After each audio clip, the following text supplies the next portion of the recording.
So we got PlayStation's new financial report that came through, revealing a lot of new details. We're going to talk about that. We've also got some updates on God of War Ragnarok, some different difficulties, as well as how much God of War 2018 has sold. We also have an update on Naughty Dog's HBO show. And lastly, we're going to be talking about Sackboy: A Big Adventure, launching on PC, but not doing as well as the other titles have done. Now, quickly, before we jump into this, if you could do me a huge favor, like, subscribe, share the video. It helps the channel a ton. We are on the road to 9,000 subscribers. Now, let's talk about Sony's Q2 results, or PlayStation's Q2 results. They had 3.3 million PS5 consoles shipped. They are now at 25 million lifetime. They had 62.5 million software sold.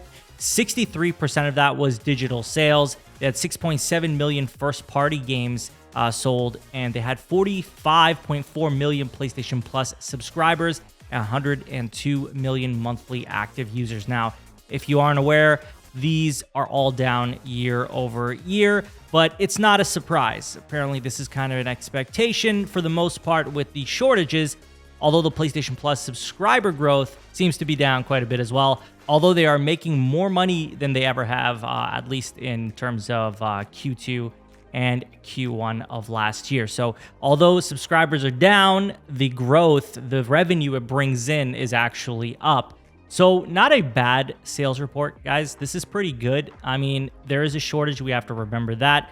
But it seems as though they are preparing to have a pretty big holiday with games like God of War coming out. You know, you also have Modern Warfare 2, which is huge. It sold $600 million worth in just the weekend that it came out, which is just absolutely astronomical. So it's definitely a good holiday season for Sony coming forward. They also are going to be having a surplus of PlayStation 5s out into the stores so people can pick them up as well. So I think that we're definitely going to see a lot of growth because they did forecast for a greater growth in terms of consoles shipped. So I do think that that's still a possibility going forward.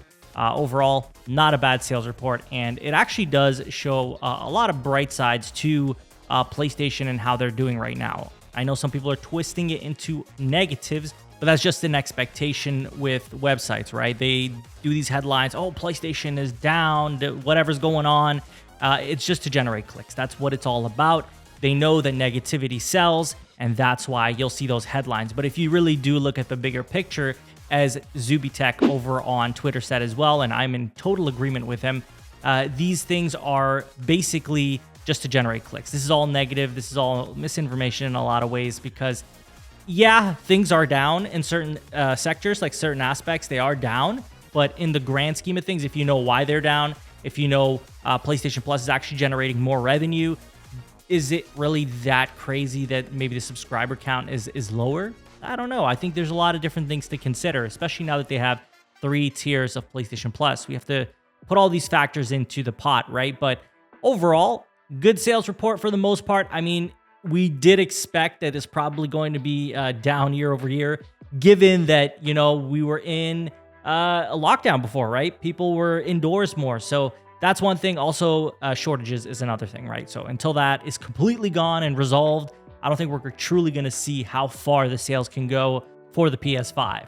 Now, next, I want to talk to you guys about God of War Ragnarok. Guess what? You can preload God of War Ragnarok. Now, of course, we know that Sony has shipped out a console with a God of War bundle accidentally. We had Target selling the game 2 weeks early. We had journalists who had the game for review posting things on Twitter when they shouldn't have been.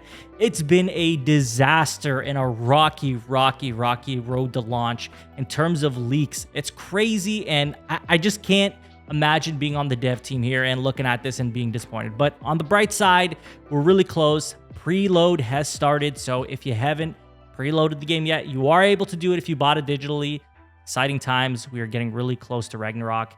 We also have more updates on the different difficulties for God of War Ragnarok. There are going to be 5 difficulties. There's Give Me Balance, which will give a balanced experience similar to God of War 2018.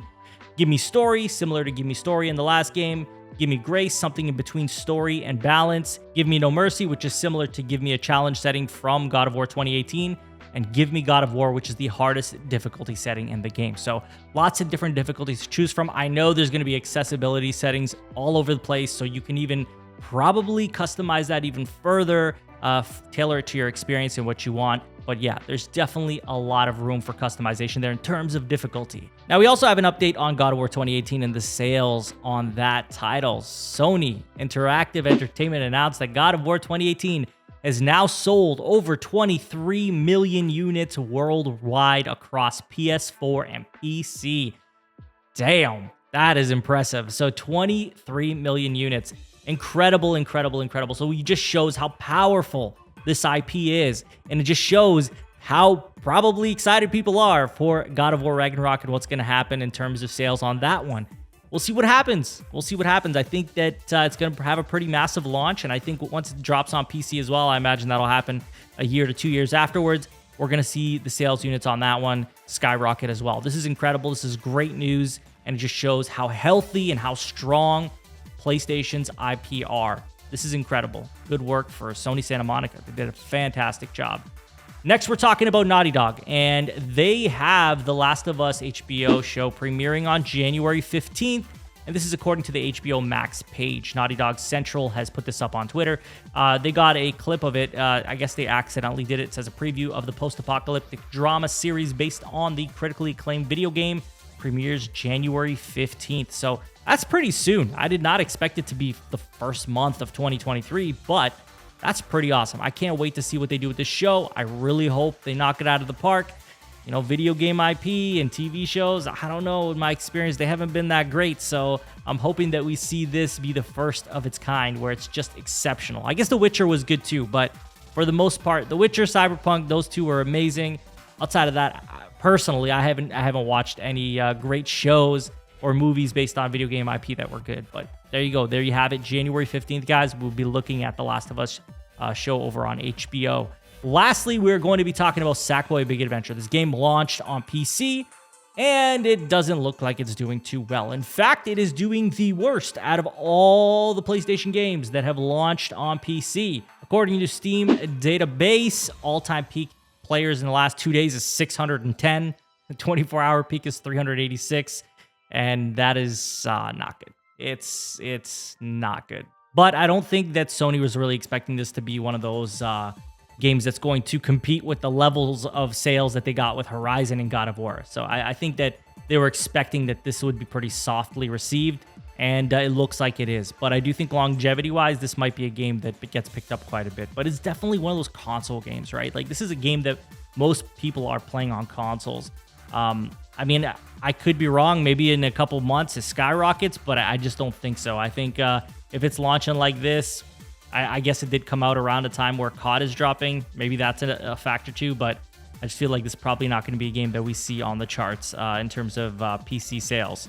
But that is all I have for you guys in today's video. Please let me know what you think of Sony's financial report. What do you think of these God of War Ragnarok updates? Are you excited for them? Are you excited for The Last of Us TV show? What do you think of Sony's God of War 2018 sales numbers? And what do you think of these Sackboy Big Adventure numbers on PC? And lastly, I did want to talk to you guys about the new trend that we're kind of doing over on the channel, which is putting out long form videos like this, and then I break them up into shorts over the days. Hopefully you guys are enjoying that. If you're not enjoying it, that's okay. I'm still doing my long form videos, but the shorts are for other audiences that would otherwise not find my content. Let me know what you think. As always, if you have not subscribed already, we are on the road to 9K. Subscribe, like, comment, share the video. It really goes a long way, and I appreciate it so much. You can follow me on Twitter. Link will be in the description, and I will talk to you all on the next one. Take care.